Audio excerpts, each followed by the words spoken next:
Discuss crystal field theory with respect to octahedral complexes.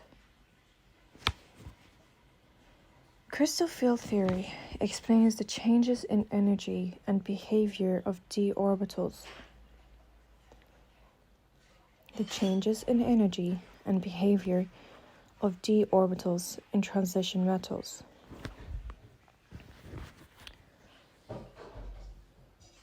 In transition metal ions, when they form octahedral complexes with ligands, the d orbitals, differing in shape, split into two energy levels in octahedral field due to electrostatic interactions with the ligands. The dz2 and dx2 minus y squared orbitons aligned with the ligands, are raised in energy, forming the higher energy Eg group.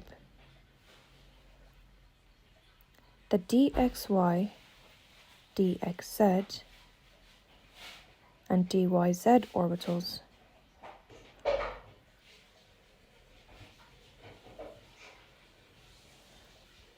oriented between the ligands remain at a lower energy, forming the T2G group. The energy difference between the two sets, known as crystal field splitting energy.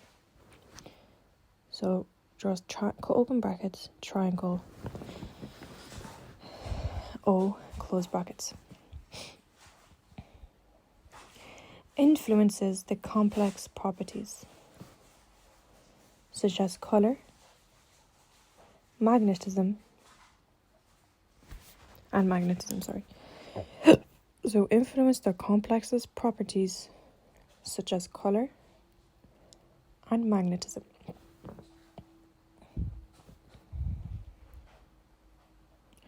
Strong field ligands induce a large delta zero,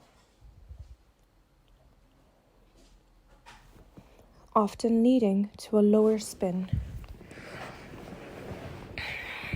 configuration. The nature of the ligands, the metal ions charge,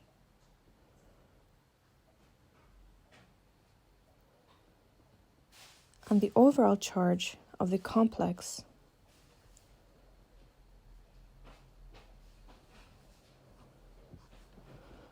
all affect the delta zero.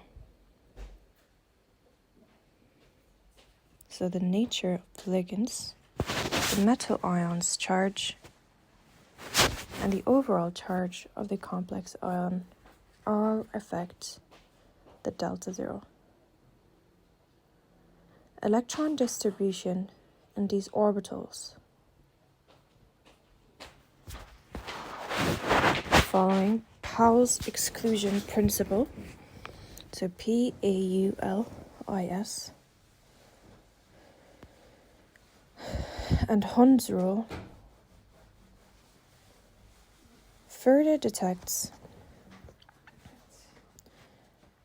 the stability and magnetic properties of the complex. So spectrochemical series of ligands. So draw I minus,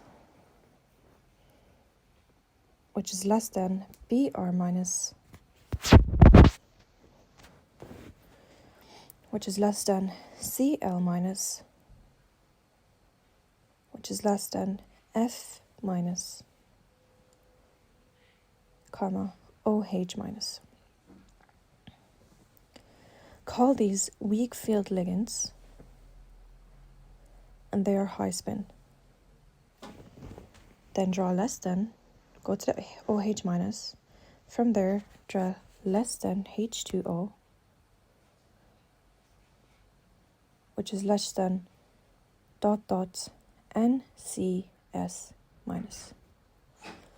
These are intermediate field ligands, the H2O and the NCS, which is less than NH3. So draw the H2O and NH3 in red just to place emphasis on that they're interchangeable. So the NH3 is less than the NCS minus. So the NH3 is less than En and less than CO, Cn minus. CO, Cn minus. So these are strong fields. So the NH3, En, CO, and the Cn minus are strong field ligands. So they have a low spin. So next we're going to see how we are going to draw the energy level so we can describe it. So draw an arrow up. Call the arrow energy. So almost like you're drawing a graph of a y-axis. Draw 5 boxes.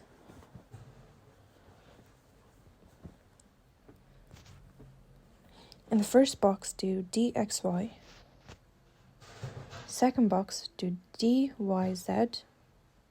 Third box, do dx.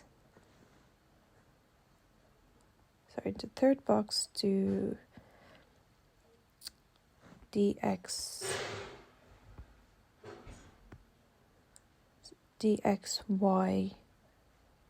Sorry, dxz squared. In the fourth box, do dx squared minus y squared. And the fifth box, do d2 or dz squared. Label this as d orbitals in free ion.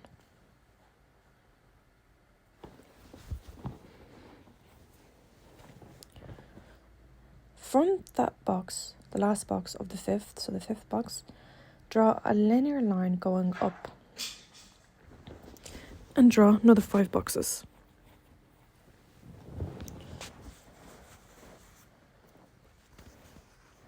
Call this the average energy of the d orbitals in spherical crystal fields.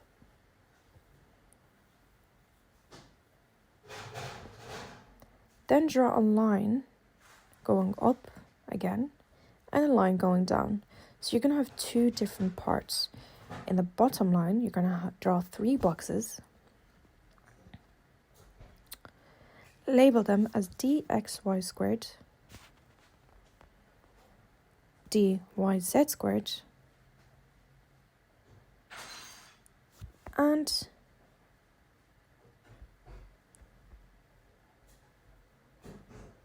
dxz.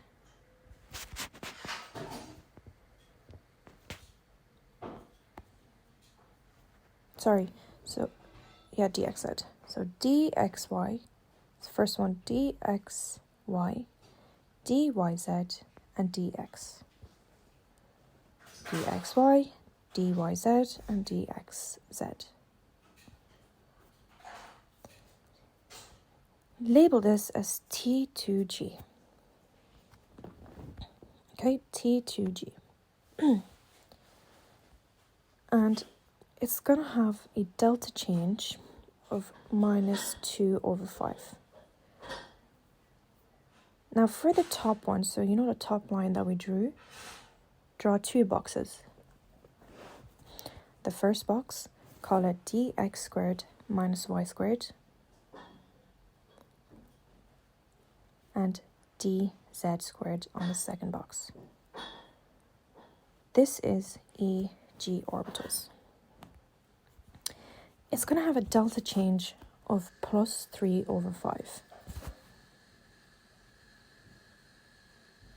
So the bottom one is T2G, top one is EG. Draw a big arrow going from EG to T2G and call that delta 0. For that whole section, put a labeling under it, splitting of d orbitals in octahedral crystal fields. So that's the diagram for that. So, now, second part question. How does this theory explain the visible absorption spectrum of D1 metal complexes? So in D1, there is a single electron in 5 d orbitals. This electron lies over one of the lower energy, T2G, orbitals in octahedral fields. Full stop. When light shines on a complex, electron absorbs photon and is promoted to a higher energy, Eg, orbitals. Energy difference between T2G and Eg corresponds to the crystal field splitting energy, triangle 0, and determines wavelength of the light absorbed. The visual absorption spectrum is related to delta 0, the color observed, complementary to color of light absorbed by electron transition.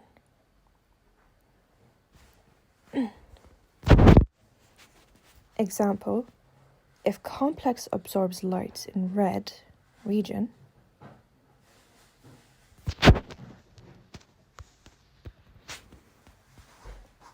off spectrum, it appears as green. In D2 system, absorption results in single electron, T2G, arrow Eg. Transitions corresponding to one absorption,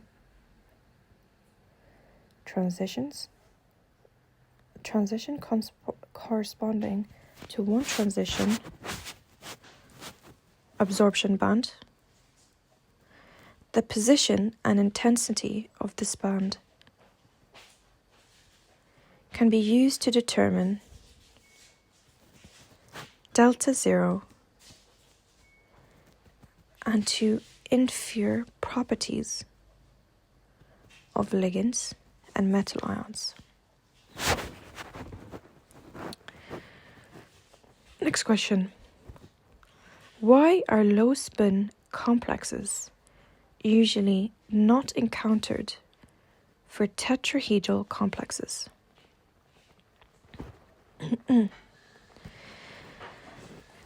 Tetrahedral complexes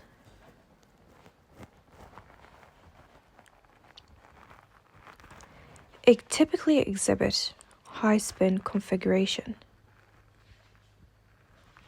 as this is largely due to the fact that there are 4 ligands interacting with the metal center,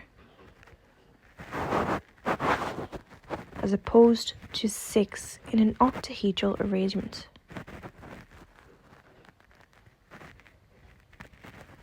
This reduced number of ligands leads to a smaller overall crystal field splitting energy. So delta T. For tetrahedral complexes, when compared to splitting energy,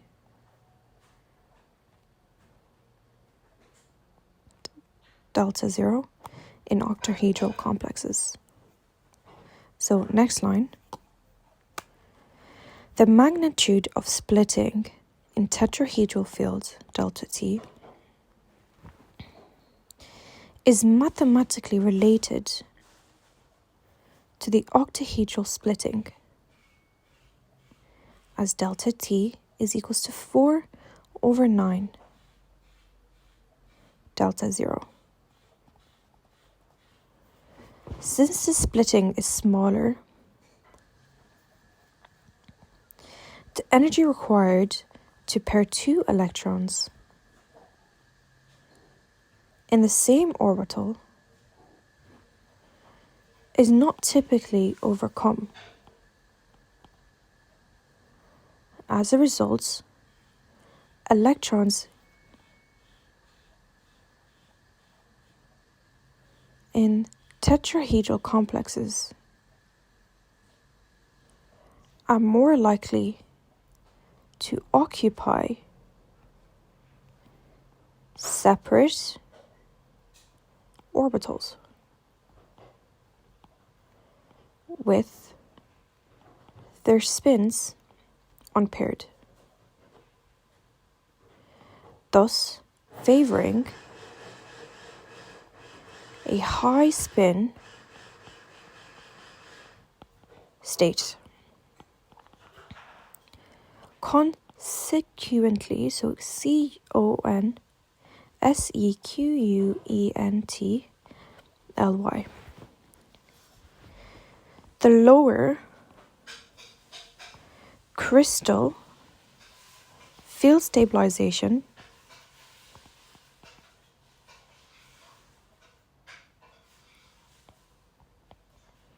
energy in tetrahedral complexes mean that low spin states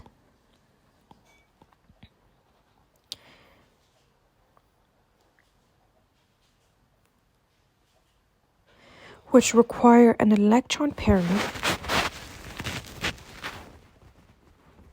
in presence of strong field ligands.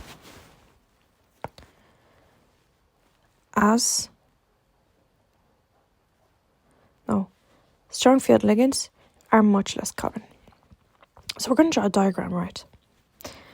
No, enough of that question, sorry. Now we're going to explain weak fields and strong fields. So weak fields. So let's say we have 6 electrons. In weak fields, there's going to be more unpaired electrons.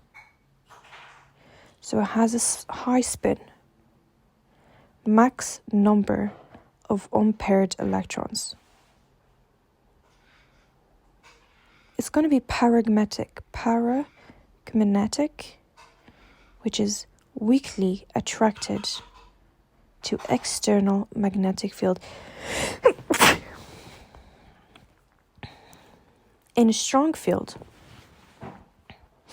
there is the max numbers of paired electrons. There's more paired electrons than unpaired. So the T2G orbitals are usually full. So it's diamagnetic, which means weakly repelled by external magnetic fields. It has a low spin, minimum amount of unpaired electron, min to none amount. So that is a strong field. So if you see the max double bonds, it's usually strong field. If you see least amount, it's usually weak field. So now when you're doing electron configuration, you count how much are in the T2G orbital, and you say T2G. Now let's say there's four, and if there's 2 in the EG, you say EG2. Now, to calculate the magnetic moment, so to calculate the crystal field stabilization energy. So first, you look at how many pairing is in the T2G orbital. So for example, imagine there's four electrons on the T2G orbital. Now the T2G orbital has a delta zero of -2/5. So to calculate the CFSE, you do 4 multiplied by -2/5 delta zero plus, then you look at the EG. In the EG, usually there's 2, or maybe 1, or maybe none. So you do 2, let's say there's 2 multiplied by 3/5 delta zero. Then you count how many pair electrons there are. Let's say there's 1. So you say plus 1 PE. Then you calculate the delta change and you write it down and you keep it. So let's say your answer was -2/5. You write -2/5 delta 0 plus 1 PE. That's how you write the CFS formula. Now, to calculate the magnetic moment, it's mu square root n brackets n plus 2, where n is the number of unpaired electrons.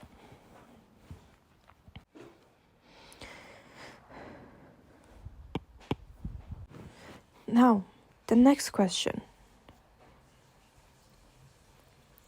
Explain what now. Define the following term: unit cell, Lazzi energy, and coordination energy. Number. Unit cell is the smallest repeating unit in a crystal Lazzi. That refers the entire structure's symmetry.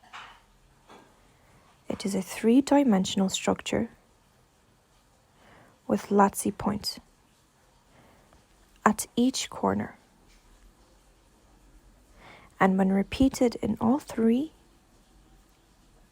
spatial, so SPATIL dimensions, it constructs the whole crystal Lazzi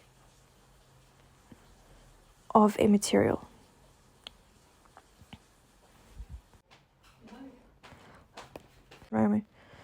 Lazzi energy. Lazzi energy is the energy released when the constituent ions of a crystal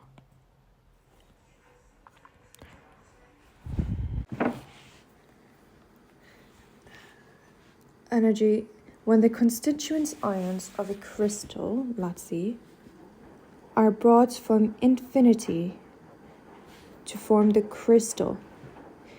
It is a measure of strength of the bonds. It is a measure of strength of the bonds that hold the ionic solid together. It is also defined as the energy required to completely separate the solid compound into gaseous ions. Now, electron configuration charts. So s orbitals hold 10, p orbitals hold 6, d orbitals hold 10, and f orbitals hold 14. So I'm going to read them out and you write it down. So it goes 1s, 2s, 3s, 4s, 5s, 6s, 7s. All of them carry 2. Next one, 2p, 3p, 4p, 5p, 6p, 7p. Next one, so the p holds 6. Next one, 3d, 4d, 5d, 6d, all carry 10. 4f, 5f, all carry 10. Now, next one might be in a short question. So it is,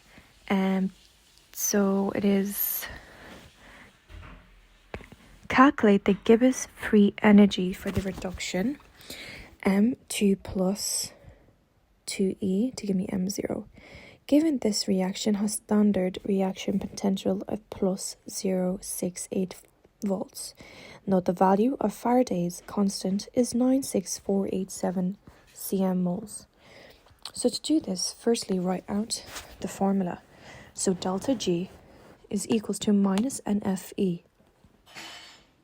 So delta G is equals to minus NFE. Delta G is Gibbons free energy in joules. N is the number of moles of electrons transferred in the reaction.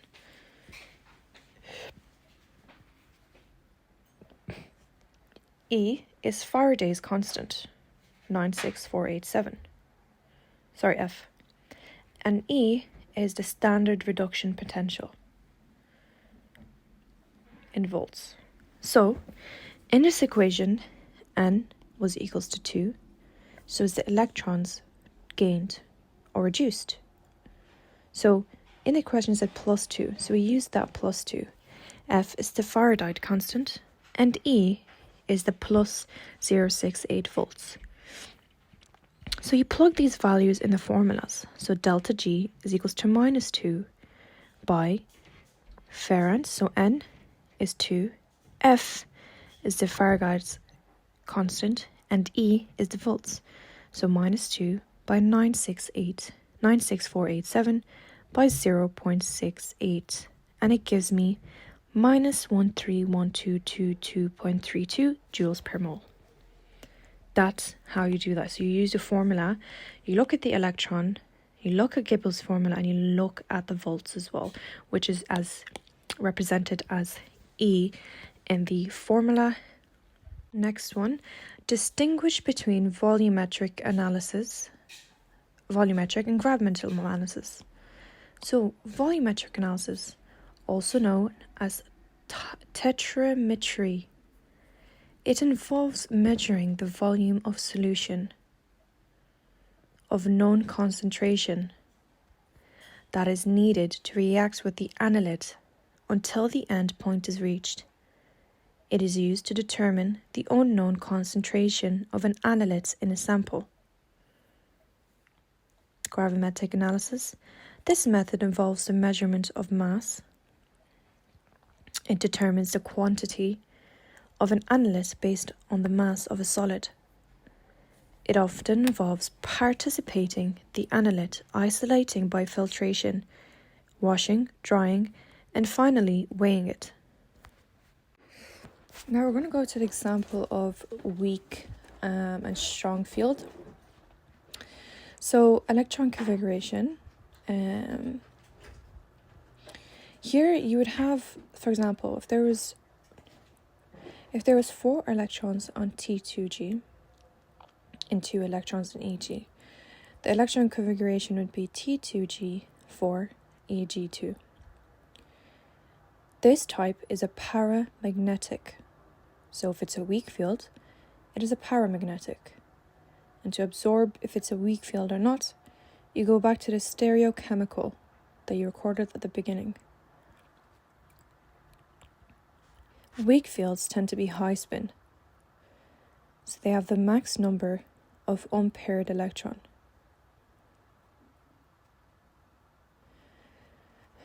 What paramagnetic means is weakly attracted to external magnetic field. So that is weakly attracted to external magnetic field. In a strong field, we usually observe no single pairs. We usually fill the electrons in double pairs. So we know this depending on the occupying ligands and the metal that the ligands attach to.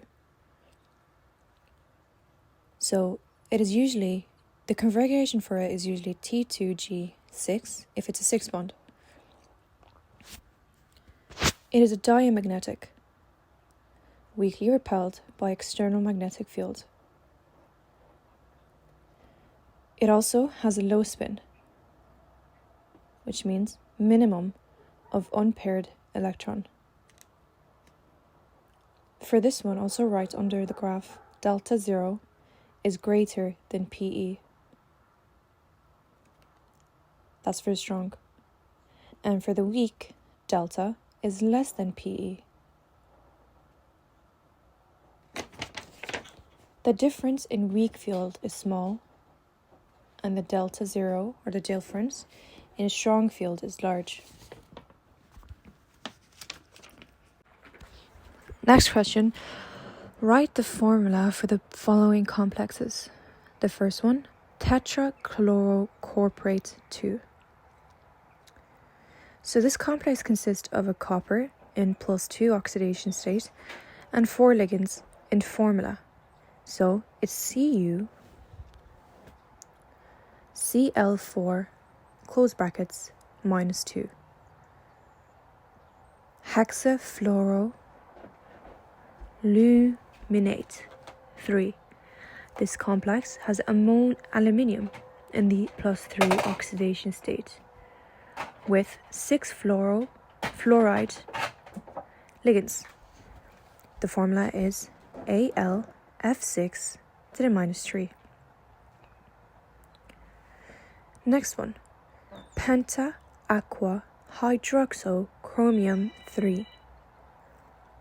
This complex contains +3 oxidation state, coordinated with 5 water molecules and 1 hydroxide ion. The formula is Cr brackets H2O close brackets 5 OH +2. Diamine silver 1. This complex silver is in the +1 oxidation state. With 2 aminium or amine ligands. The formula is Ag brackets NH3 close brackets 2 close brackets plus hexa-aqua vanadium 3. This complex involves vanadium in the +3 oxidation state, surrounded by 6 water molecules. Therefore, the formula is VH2O in brackets 6 + 3. Organic chemistry. So I'm going to record from her revision sheet. So the first question is, name IUPAC and all possible hydration isomers of brackets CO, brackets CH2, close brackets CH3, close brackets. So the first one is COH, so that thing again, COH2O3, Cl3. So this is the original compound with 3 water molecules and 3 chloride ions coordinated to a cobalt ion. CO brackets H2O, close brackets 4, Cl2, not Cl3, so it's Cl2. And then that whole thing in brackets, and then at the right Cl. In this isomer, 4 water molecules and 2 chloride ions are coordinated to the cobalt ion, with 1 chloride ion existing as a coordinator outside the coordination sphere. The last one is brackets. So the whole thing in brackets is going to be CO brackets H2O, close brackets 5, so this is 5H2O, Cl, and then at the end is Cl2. So here there's 5 water molecules and 1 chloride ion are coordinated to Cailbois ion, with 2 chloride ions existing as counter ions outside the coordinate sphere.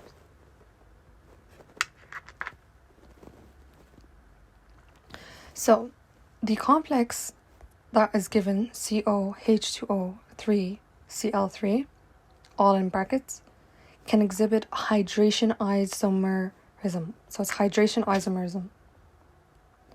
So it's a type of isomerism where the water molecules and other ligands, brackets in this case chloride ions,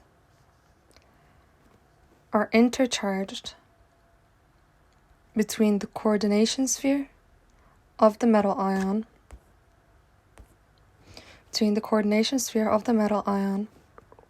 and the outside of the coordination sphere,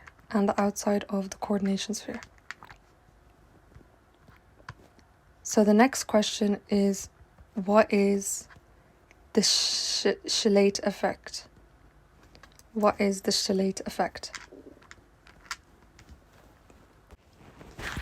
So the chelate effect describes the increased stability of complexes,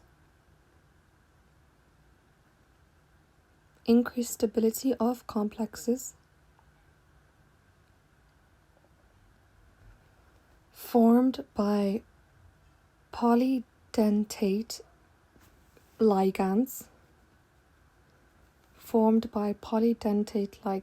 comma,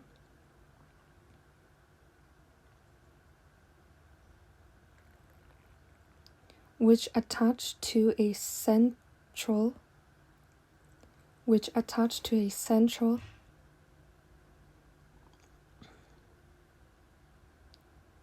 metal atom at multiple points,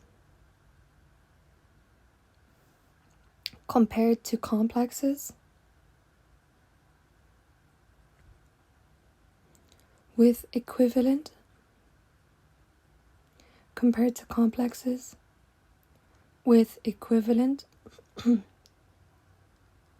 monodentate ligands, full stop. So I'm going to read that again. The chelate effect describes the increased stability of complexes formed by polydentate ligands, comma, which attach to a central metal atom at multiple points, compared to complexes with equivalent monodentate ligands, full stop. This stability is due to reduced entropy loss, comma.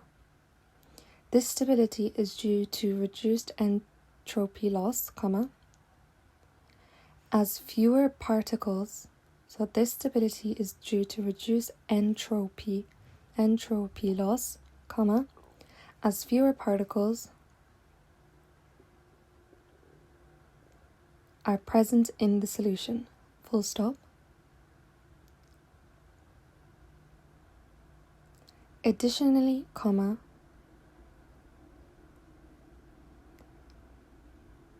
the formation of chelate rings.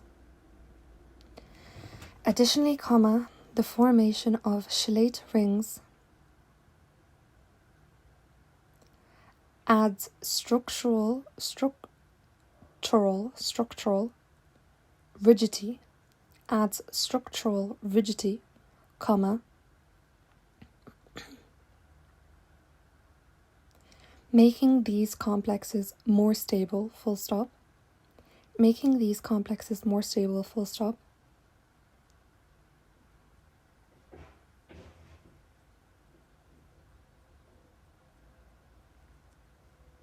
This effect is significant in various fields where chelating agents are used to form stable metal complexes.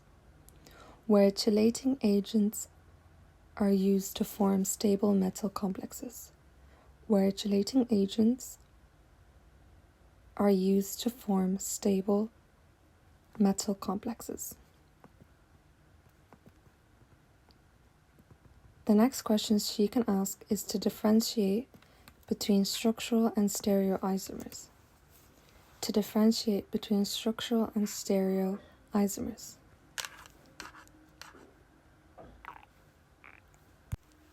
So structural isomers and stereoisomers are two types of isomers with distinct differences. Structural isomers have different connectivity of atoms. Structural isomers have different connectivity of atoms, leading to variations in their chemical and physical properties. Leading to variations in their chemical and physical properties. Full stop. They can vary in the arrangement. They can vary in the arrangement of the carbon skeleton position, of the carbon skeleton, position, of the carbon skeleton, so they can vary in arrangement of the carbon skeleton, position of functional groups, carbon skeleton, position of functional groups, or the type of functional group itself. So positional groups, or the type of functional group itself.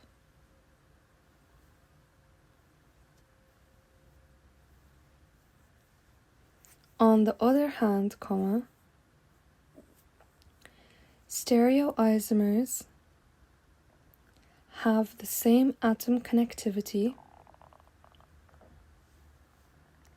Stereoisomers have the same atom connectivity,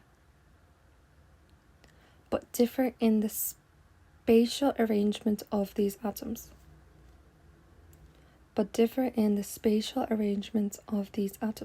Full stop. This category includes geometric isomers.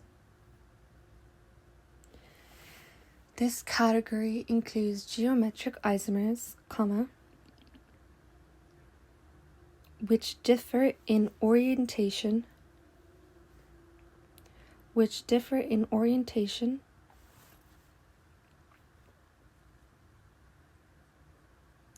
around a bond or ring,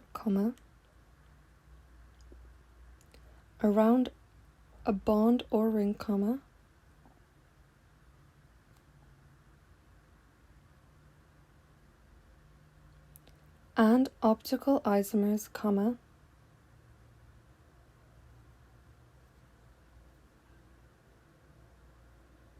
which are non-superimposable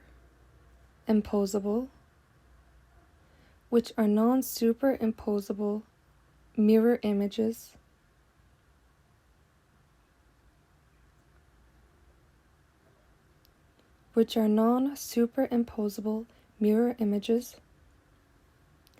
and can affect the rotation of plane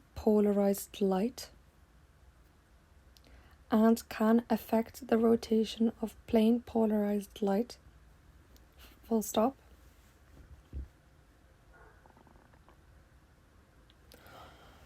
While structural isomers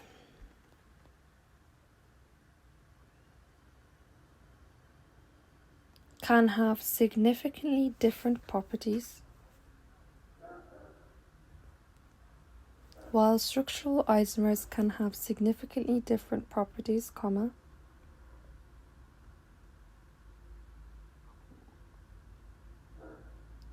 stereoisomers often share similar chemical properties.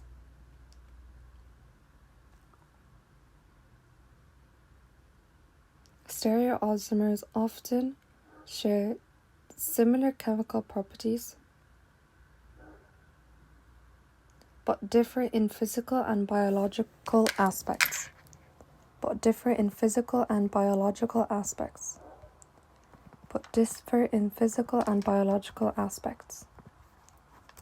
The next question that can be asked: what is the spectrochemical series? So the spectrochemical series is a ranking of ligands based on their ability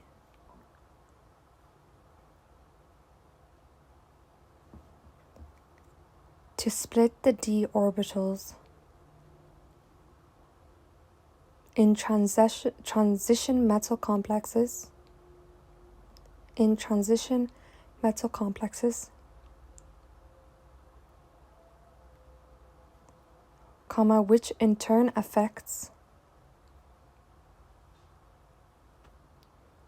in turn affects the color and spectral properties of the complex, full stop.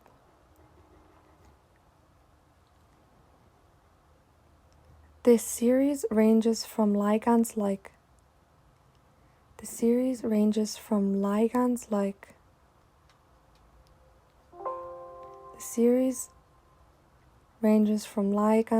iodide, I minus,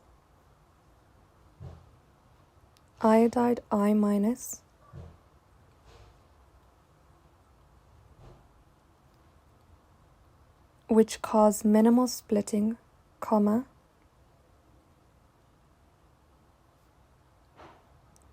to strong field ligands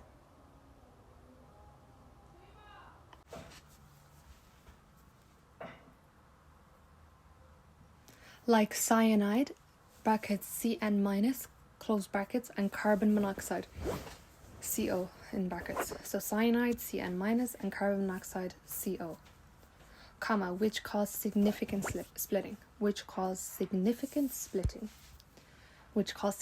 splitting, full stop. Ligands lower in the series are termed weak field. Ligands in the lower end are termed weak field and typically lead to high spin complexes. So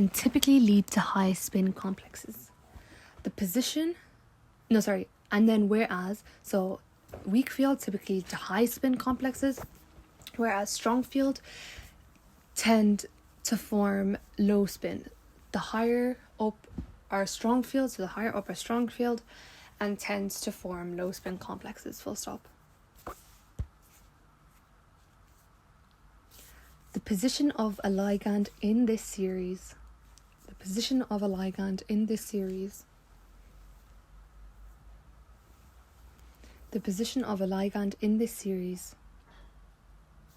influences the energy gap between the d orbitals,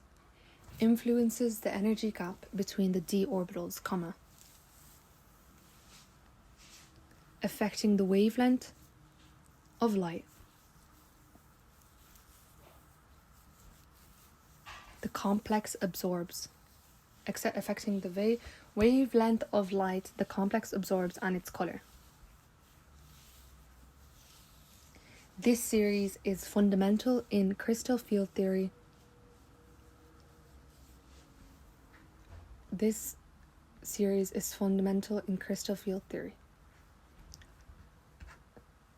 Now the next thing is, how do the d orbitals behave in an octahedral and tetrahedral ligand field? How do the d orbitals behave in an octahedral and tetrahedral ligand field? In an octahedral field,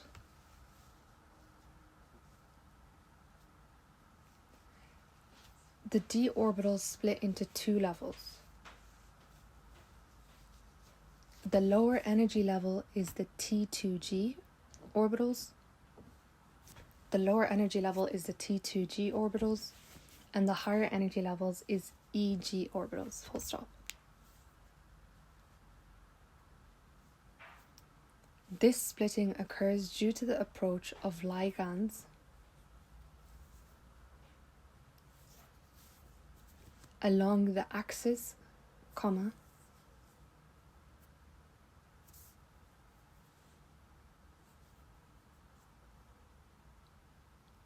causing greater repulsion on the EG orbitals,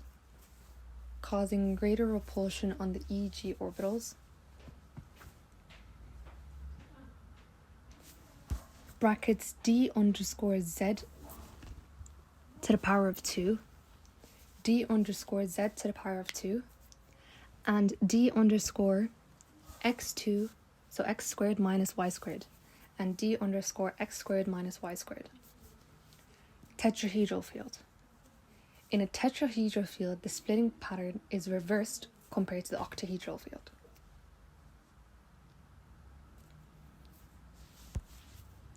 The EG orbitals are at a lower energy level. While the T2G orbitals are at a higher energy level. This reverse in energy levels is due to the ligands in the tetrahedral field.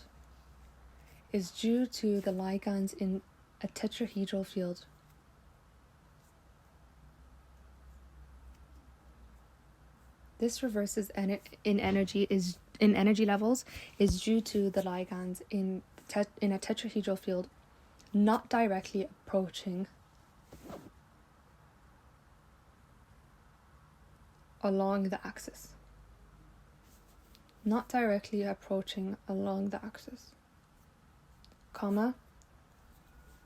Resulting in less repulsion on the EG orbitals.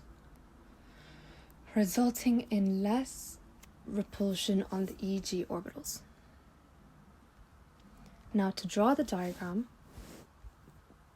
so you're going to draw a line up and write energy at the top. Now, you're going to do 2 boxes up the top and call this EG orbitals. At the top of the first box, write dx squared minus y squared. So this is the EG orbital. And then the second box is dz squared. Okay. Now you're going to do at the bottom T2G orbitals. And you're going to draw 3 boxes. This is for the octahedral one. T2G is at the bottom. So you get the first box is called dxy. The second box is called dyz. So the first one's dxy, the second one's dyz, and the last one is dxz. So you know this energy thing is going to be a big space in between, and that thing you're going to write an arrow to the top to the bottom, and you're going to do that square oct.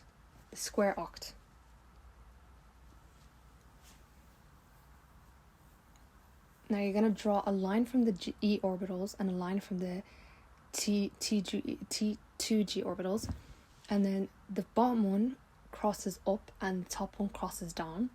So that just shows you the difference. So this one's for tetrahedral, so it just flips. So you do the same thing, E orbitals, except it's going to be at the bottom, is going to be E orbitals, and T2 orbital is going to be at the top. And the difference in energy is going to be brackets tet. Okay, so that's the diagram. So on the left is metal ions in octahedral crystal field theory, and then on the right is tetrahedral. Now the next question: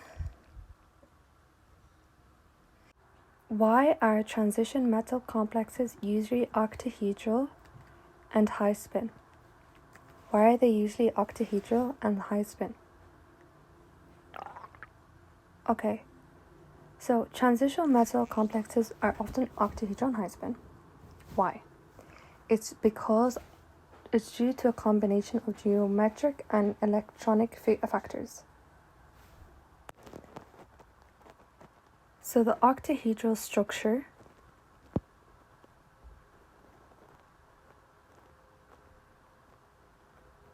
is energetically favorable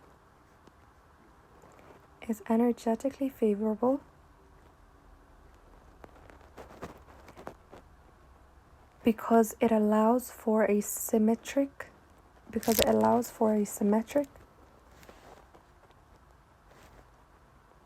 arrangement of six ligands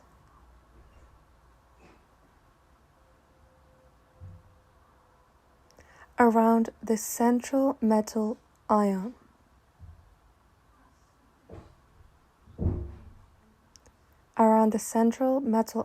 Comma,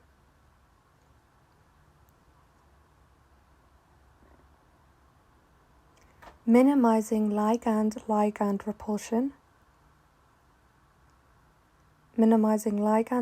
repulsion,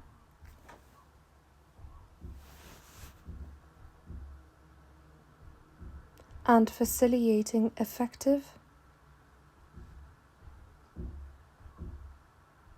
orbital overlap for stronger bonding.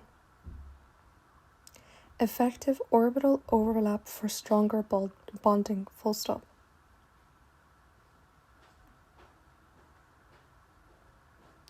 This geometry is particularly suited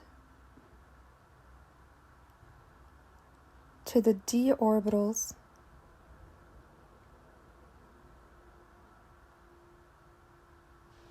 of transition metals, comma. This geometry is particularly suited to the d orbitals of transition metals, comma, which can accommodate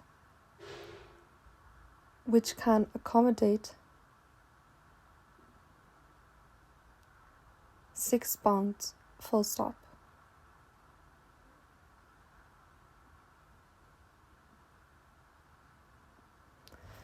High spin states are common in these complexes, comma.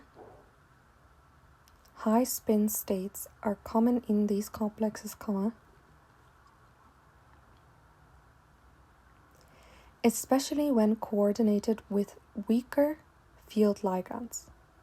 Full stop. Full stop.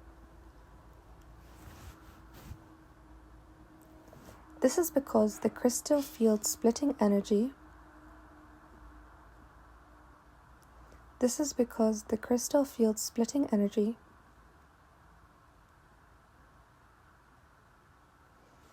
brackets the energy difference between the lower T2G and higher EG orbitals.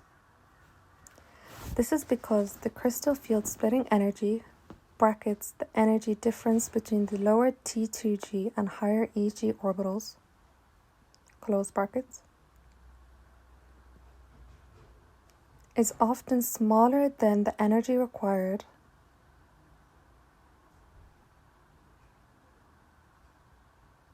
to pair electrons in the same orbital.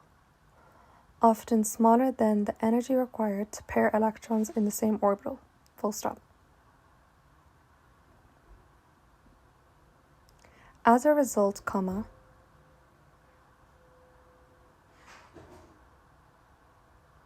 it becomes energetically more favorable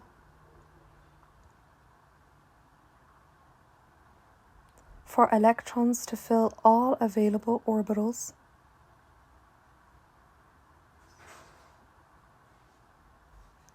singly with parallel spins, comma,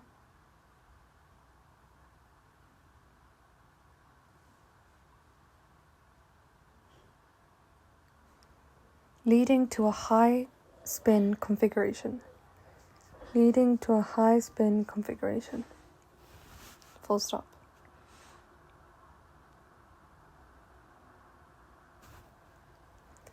The nature of the ligands, comma,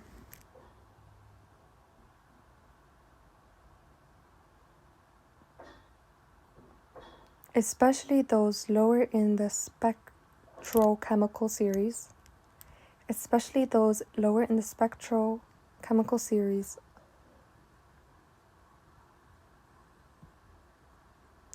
like halides or water, comma, like halides or water, comma,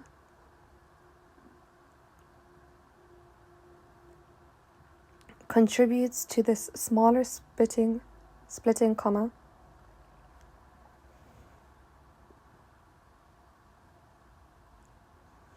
reinforcing the high spin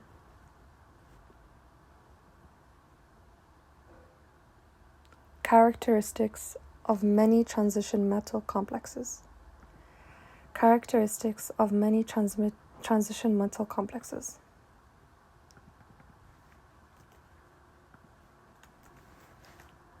The next question that she could ask is, what are diamagnetism and paramagnetism, and how would you measure it experimentally? Diamagnetism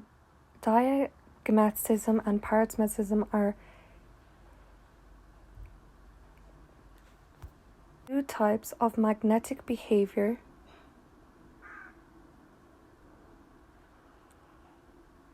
exhibited by materials in response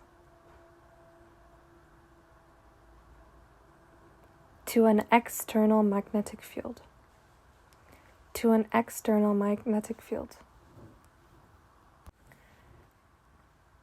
Diamagnetism occurs in all materials and is caused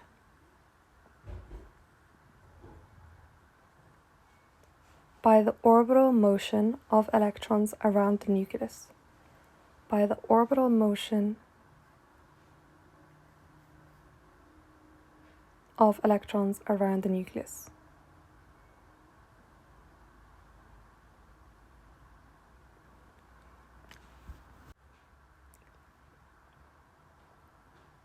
Diamagnetic substances have paired electrons with no unpaired electrons.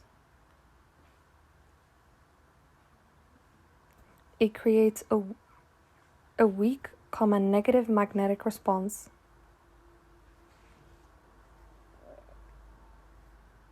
that opposes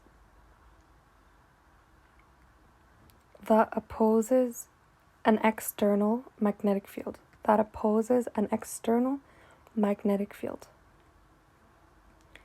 E.g., for example, water, copper, and bismuth, bismuth,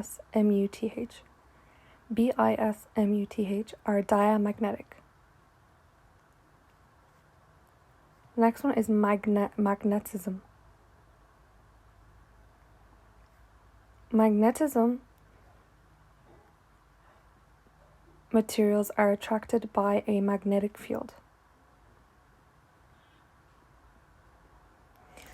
The attraction is due to the presence. This attraction is due to a presence of unpaired electrons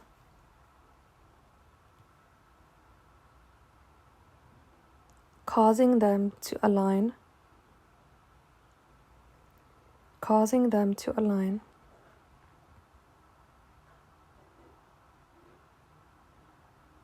with an external magnetic field,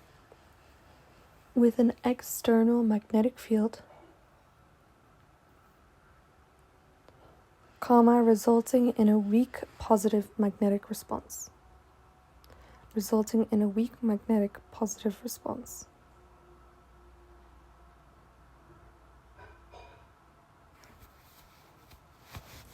Substances with one or more unpaired electrons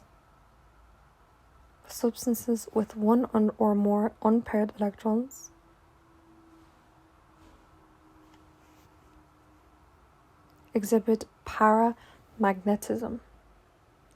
Examples. So substances with one or more unpaired electrons exhibit paramagnetism. Examples: aluminum, oxygen, and transition metals with unpaired electrons are paramagnetic. So the examples are aluminum, oxygen, and transition metals with complexes. Transition metal complexes with unpaired electrons are paramagnetic. So how would you measure it experimentally? Basically, in the notes, Bernie has said a GOY balance is used to measure the magnetic susceptibilities. So GOY balance, GOUY, is used to measure magnetic susceptibilities. So the principle. So the GOY balance measures the force exerted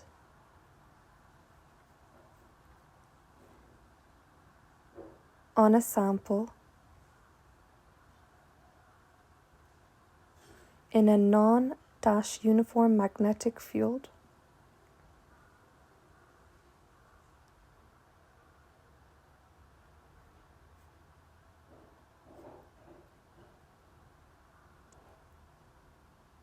This force is related to the magnetic susceptibility of the sample.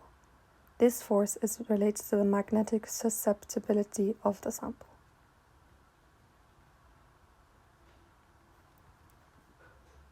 Now the next question is outline the experimental evidence that can be used to determine the magnitude of CFSE. Outline the experimental evidence that can be used to determine the magnitude of CFSE. So the CFSE crystal field stabilization energy. So to determine the magnitude of CFSE, you can use experimental evidence such as spectroscopic measurements, including UV vis spectroscopy,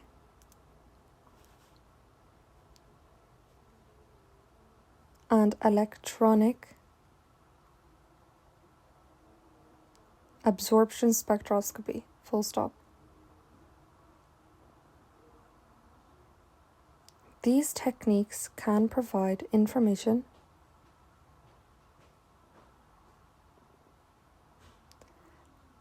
about the energy difference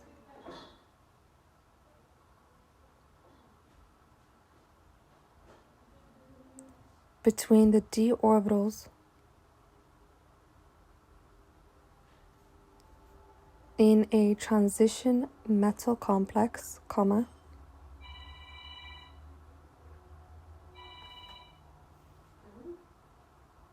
allowing for the determination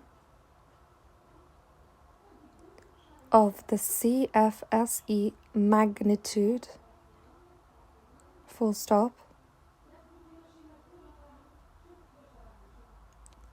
Additionally,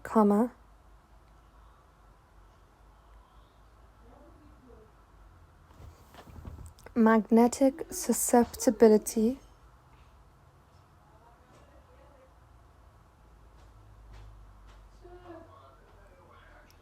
measurements can also be used to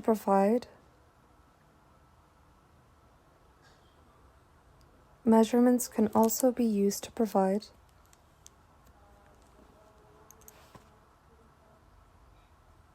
evidence for the magnitude of CFSE,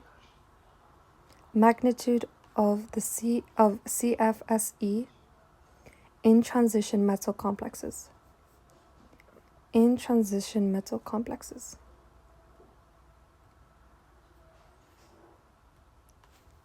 Okay, now the next question is draw a label diagram to illustrate what happens to the d orbitals when cobalt forms the complex brackets CO brackets H2O close brackets 3 Cl3 close brackets, and calculate the CFSE and spin only magnetic moment. So what do? So you know this is CO, H2O3 and Cl3. So you know this is octahedral because there's 6.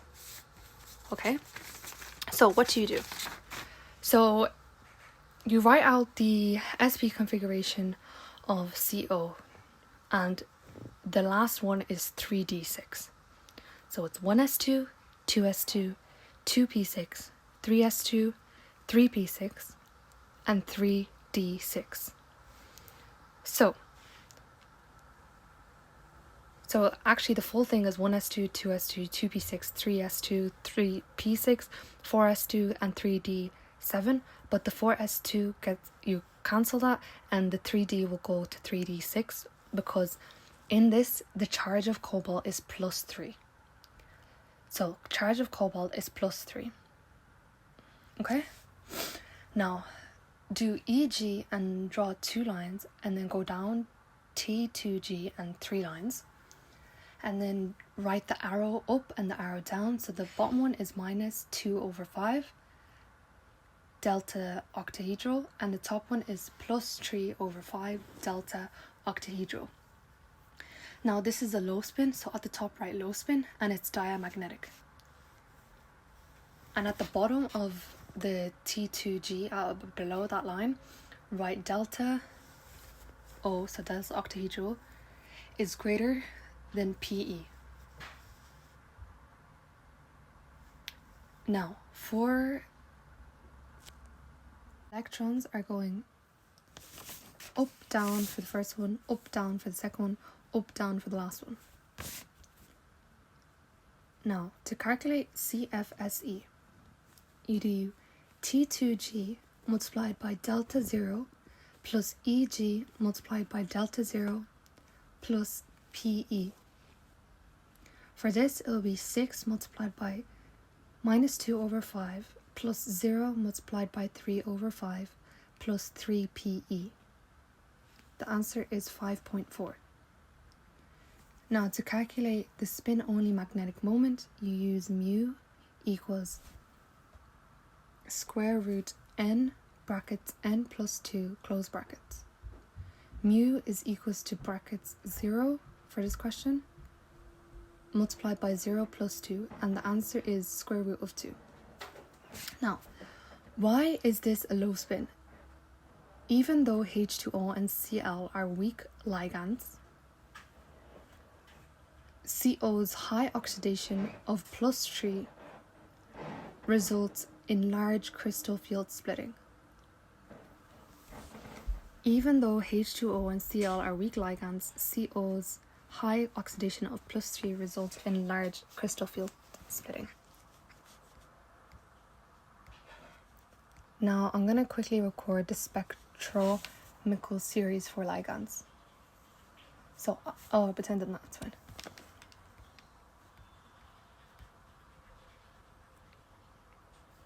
Now,